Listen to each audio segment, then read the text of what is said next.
संकुल संसाधन केंद्र प्रतापगंज में सोमवार को प्रखंड स्तरीय टीचिंग लर्निंग मटेरियल मेला 3.0 का आयोजन किया गया। कार्यक्रम का उद्घाटन प्रभारी बीईओ शिल्पा कुमारी, जिला शिक्षण प्रशिक्षण संस्थान बसहा के उप प्राचार्य सुमित कुमार, व्याख्याता सुबोध कुमार, मदन कुमार आदि ने दीप प्रज्वलित कर किया। इस मेले के आयोजन में संकुल स्तर से चयनित 9 संकुल के कुल 27 शिक्षकों ने भाग लिया। कार्यक्रम के उद्देश्य की जानकारी देते हुए अपने संबोधन में बीईओ शिल्पा कुमारी ने कहा कि टीएलएम मेले का मूल उद्देश्य शिक्षण प्रक्रिया को बोझिल होने से बचाना है। इस मेले के माध्यम से बच्चों में शिक्षा के प्रति रुचि बढ़ाना है, साथ ही शिक्षकों की नवाचार क्षमता और सृजनात्मक कौशल को प्रोत्साहित करना है। उन्होंने कहा कि निपुण बिहार मिशन के तहत सीखने के परिणामों में सुधार करना है, कम लागत वाली स्थानीय सामग्रियों के उपयोग को बढ़ावा देना है।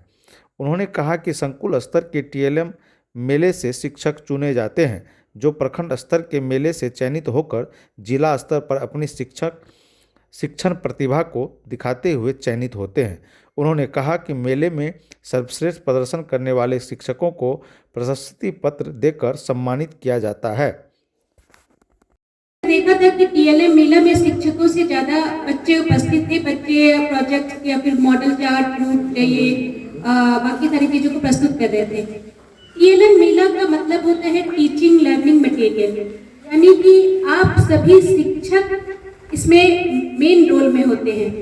इसका ये मतलब होता है कि जो सभी शिक्षकों को आपको जो ट्रेनिंग मिलती है कि आपको बच्चों को कैसे पढ़ाना है।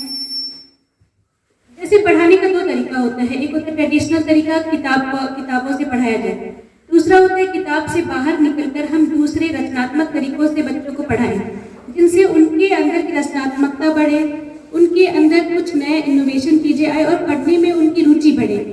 शिक्षकों को इसीलिए हम ये टीएलएम मेला का आयोजन करते हैं, ये देखने के लिए कि शिक्षक क्या नवाचार यानी कि क्या रचनात्मकता या इनोवेटिव तरीके अपने शिक्षण में लेकर आ रहे हैं। जैसे कि आप सभी ये दांत का मॉडल यहाँ बना हुआ है। सभी बच्चे जानते हैं कि हमारे दांत होते हैं, लेकिन जब हम किसी पिक्चर को या पिक्टोरियल वे में देखते हैं तो वो ज़्यादा अच्छे तरीके से समझ में आता है।